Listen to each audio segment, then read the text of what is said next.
भगवान श्री कृष्ण के और रुक्मिणी के सुंदर जोड़ी को देखा तो उनकी ड्यूटी थी जोड़ी ये रक्षा करने की, पर अब रक्षा करने की बात भूल करके और सुंदर छवि को देखने लगे और सुंदर छवि को देख करके मोहित हो गए और कहा कि वाह क्या जोड़ी है, वाह क्या जोड़ी है। और एक दूसरे से कहता है देखो जी कितना सुंदर जोड़ी, उसे क्या पता, उसको लगा शायद यही शिशुपाल यही दुल्हा हो। और वो दोनों जोड़ी की खूब प्रशंसा कर रहे हैं। ये दोनों जाकर के रथ पे बैठ गए, कहा कि वाह क्या रथ है, और रथ पर बैठने वाले दोनों जोड़ी की क्या बात है। अब भगवान बैठ गए, रुक्मिणी जी बैठ गई और रथ को धीरे धीरे चलने लगे। और रथ का जैसे ही वेग तेज बढ़ा, रथ वायु के समान तेज उड़ने लगा। जो अंगरक्षक थे उसको होश आया, अरे वो देखो जा रहा है। तो दूसरे ने कहा कि बेवकूफ जा रहा है उसको पकड़ो। वो रुक्मिणी को लेके कहां जा रहा है, शादी का मंडप इधर, सब लोग जा रहे हैं इधर, वो विपरीत दिशा की तरफ जा रहा है, उधर कहां जा रहा है। तब सैनिकों को लगा अरे वो देखो लगता है कि कोई दूसरा दुल्हा वो नहीं था, लगता है कोई अपहरण करता था, वो लेके भाग गया। समाचार जाता है रुक्मी शीघ्र अतिशीघ्र, वो भी जानता था कि कृष्ण जरूर कुछ अमंगल करेगा, वो पहले से अपने सैनिकों को तैयार तो किया ही था। जैसे ही सूचना मिली वो भी उनके पीछे भाग दौड़ा, रथ के पीछे पीछे आगे जाकर के भगवान श्री कृष्ण ने रुक्मिणी को पकड़ा और रुक्मी के बाल वगैरह ऐसे नोचे और उसके बाद अपमानित करके छोड़ दिया।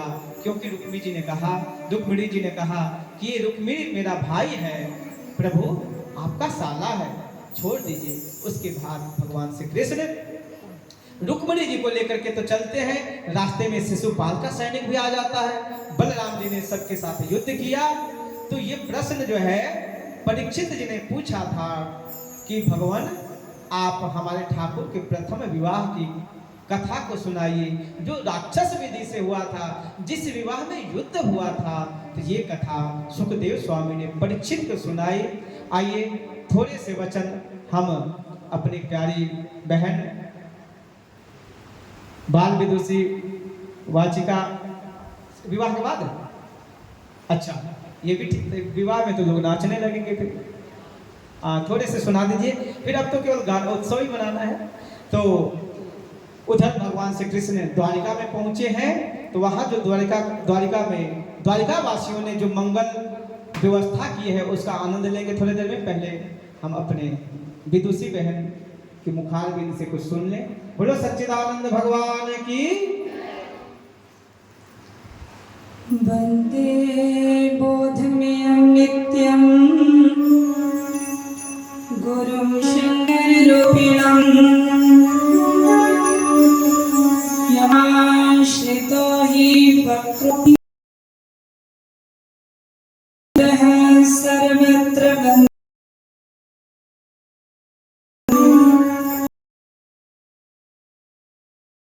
भवगुणमधीष्ट तीर्थास्पद शरण्यं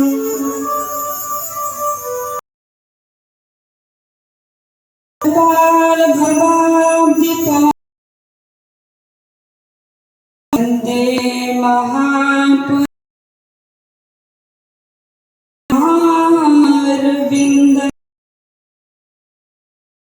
कृष्णाय वासुदेवाय हरे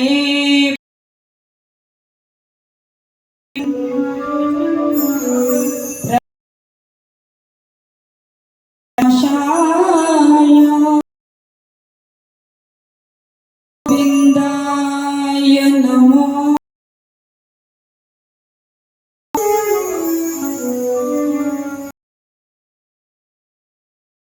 भगवान की जय। श्रीमद की जय। व्यास जी महाराज की जय। श्री सुखदेव श्री नंगली निवासी भगवान की जय। श्री परमहंस दयाल जी महाराज की जय। श्री नंगल बिहारी महाराज की जय। श्री परमपुरी भगवान की जय। उमापति महादेव की, रामचंद्र की जय। पवन सुत हनुमान की जय। रावण कृष्ण चंद्र वाली माता की जय।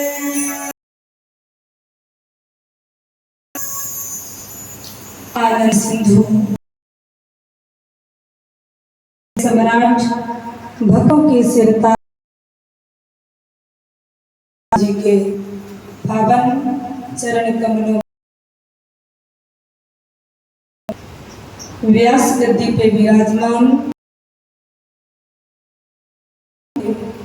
बेही प्यारे लाल श्री पुण्यानंदपुरी जी नमन। इस आश्रम परम पूज्य परम श्रद्धेय चरणों में नमन। उनके स्वरूपा पूज्य चरण और इस कथा को मेरे श्री परमपुरी संगीतकार भाई, इनको भी मेरी तरफ से जैसे भगवत जी का मूल पाठ हो रहा है, देवताओं का आवाहन हो रहा है, आचार्यों श्री चरणों में नमन करते हुए चरणों में उपस्थित है आप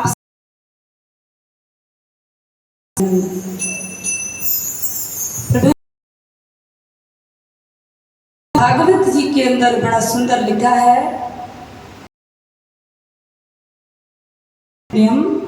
तदा भागवतम। जो आपको भागवत की कथा मिली है, जब जीव के जन्म जन्मांतर के पुण्य हमें भगवान आप सभी का परम सौभाग्य है। हमारे भैया पधार प्रकांड मनीषी हैं, इनके कंठ से श्री हमारा भी परम सौभाग्य है कि आज हमें बिठा दिया, हमें कुछ पल सुनने का अवसर मिला कि हमारा जो श्री परम परिवार मेरे से तो बड़े ही हैं, क्योंकि महा है, कोई बल में बड़ा होता है, कोई कहा कि सब में बड़ा होता नहीं होता है। यहाँ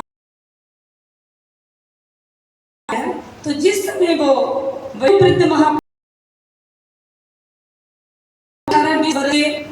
उग्र श्रवा छोटी प्रणाम करते हैं, और जब भी जीवन में कि वो देखने में छोटे लगते हैं, लेकिन वो ज्ञान में बहुत कितने लोगों का मार्गदर्शन करते हैं। और जिनकी कथा सुन रही हो, जिनके द्वारा कथा हो रही है, ये सिद्धों की कथा है। और हम भाग्यशाली हैं कि हम सिद्ध महापुरुषों के लाल हैं। हमारे श्री परम गुरुदेव भगवान सिद्धों के सिद्ध हुए और हम उनके लाल हैं, और उन्हीं की कृपा करुणा से हम चल रहे हैं। एक दिन हमें हमारे किसी भैया ने कहा, बहन जी, ये छोटे छोटे आश्रम वालों को परमपुरी को देखना चाहिए। तो हमने वही मंच पे बैठे थे, हमने कहा भैया श्री परमपुरी धाम हमारा पावर हाउस है और ये छोटे छोटे आश्रम जो है ना ये उसी पावर हाउस की रोशनी से चमक रहे हैं, उसी की पावर से ये छोटे छोटे बल्ब जो हैं वो भी चमक रहे हैं, प्रकाशित हो रहे हैं। तो ये छोटे छोटे आश्रम परमपुरी को क्या देखेंगे, श्री परमपुरी धाम की पहचान से ही हमारी पहचान है, उसी से हमारी पहचान है। ऐसे हमें कौन जानता था तेरी बंदगी से पहले, अगर आज हम हैं तो श्री परमपुरी धाम से जाने जाते हैं। तो ये सिद्धों की कथा है। परमहंस गुरुदेव श्री सुखदेव जी महाराज के बराबर कोई सिद्ध नहीं होगा और राजऋषि परीक्षित के बराबर कोई शुद्ध नहीं होगा। जब भी कथा में जाओ, सिद्धों के पास जाओ तो एक बात का ध्यान रखना, शुद्ध बन करके जाओ, बुद्ध बन करके मत जाओ। शुद्ध माने एक बालक की तरह जाओ। बालक जो होता है ना वो बड़ा सरल होता है, निष्कपट होता है। एक बालक की तरह बन करके जाओ, शुद्ध बन करके जाओ, बुद्ध बन करके मत जाओ। और यदि बुद्ध बन करके जाओगे तो ऐसे ही वापिस लौट जाओगे। यदि ये सोच करके जाओगे मैं बड़ा ज्ञानी हूँ, मैं बहुत कुछ जानता हूँ, तो फिर वहाँ जा कर के वहाँ बैठ करके भी कुछ पा करके नहीं आओगे। तो परमहंस गुरुदेव श्री सुखदेव जी महाराज सिद्ध हैं और सुनने वाले शुद्ध हैं। और जब का मिलन हुआ तो इस धरा पे धारा प्रवाहित हुई। परमहंस गुरुदेव को श्री सुखदेव जी महाराज को श्री सुखदेव वाला नहीं था। राजऋषि परीक्षित को राजऋषि परीक्षित मिल जाते तो कुछ भी होने वाला को राजऋषि परीक्षित मिल गए तो इस धरा पे सभी को श्रीमद् भागवत मिल गई। अगर भगवान श्री कृष्ण को अर्जुन ना मिलते तो इस संसार वालों को श्रीमद् भगवत गीता नहीं मिलती। और जब जब इस धरा पे सिद्ध और शुद्ध का मिलन हुआ तो एक दिव्य धारा प्रवाहित हुई। तो ये कथा जो है आनंद प्रदान करने वाली कथा है। क्योंकि समय काफ़ी हो रहा है, ज़्यादा समय नहीं है। वैसे कि हमारे भैया अपनी सरल एवं मधुर वाणी के माध्यम से आप सभी को भागवत की मधुर कथा सुना रहे हैं। अभी अभी आप सभी ने उद्धव प्रसंग सुना, कितना प्यारा प्रसंग सुना। तो जिस समय भगवान उद्धव जी को गोपियों के पास भेजते हैं तो गोपियाँ क्या कहती हैं, दो चार लाइनों में समाप्त करूँगी क्योंकि अच्छा नहीं लगता है, कथा के बीच में समय मिला है। तो क्या कहा, उद्धव जी ने कहा कि मैं संदेशा लेकर के आया हूँ आपके प्रभु का। तो गोपियों ने कहा उद्धव जी इतने बड़े ज्ञानी होकर के अज्ञानियों जैसी बात करते हो। अरे संदेशा तो उसका आता है जो हमसे दूर हो, जो हमसे दूर ही नहीं है। हम गाय दुहने के लिए जाती हैं, कन्हैया हमारे साथ जाता है। हम रोटी बनाती हैं, कन्हैया हमारे साथ होता है। जो हमसे दूर ही नहीं है तो संदेशा आप किसका लेकर के आए हो। तो क्या कहा, जिसे कलाए हो युद्ध। अभी झांकी भी आ रही है, मैं कहती हूँ कि यहीं पे जा रुक्मणी मंगल का गा दूं, रुक्मणी मंगल का नहीं, एक लाइन अभी तो है आ रही है ना। मैं मेरा क्या है, जिधर को मर्जी मुड़ जाएंगे। अच्छा राधे राधे राधे राधे। जो कहते हैं ना जैसा माहौल हो वैसा ही होना चाहिए। शाम मेरा लाए रुकमन हर के, शाम मेरा लाए रुकमन, शाम मेरा लाए रुकमन हर के, शाम मेरा लाए रुकमन हर के, हर के हर के निकोई जादू टोना कर के, शाम मेरा लाए रुकमन हर के, शाम मेरा लाए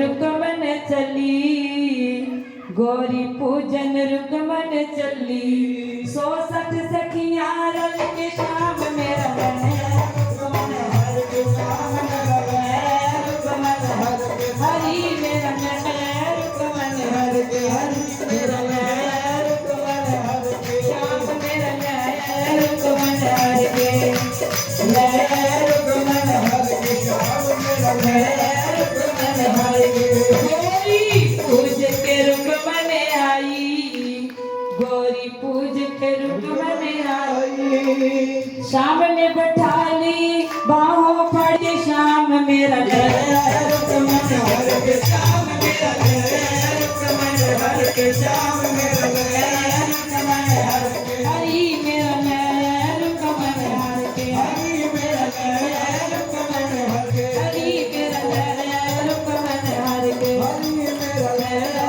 रुकमन हर के श्याम रुकमन दा विवाह जे होया श्याम रुकमन दा विवाह जे होया तुसी देवो बधाइयां रल के नाम मेरा रुकमन हर के श्याम मेरा रुकमन हर के श्याम मेरा रुकमन हर के हरि मेरा रुकमन हरि मेरा रुकमन हर के श्याम मेरा रुकमन हर के श्याम मेरा रुकमन हर के बोले बांके बिहारी नाथ की जय आज के आनंद की जय हो। जय बहुत सुंदर प्यारी बहन जी ने एक बात कही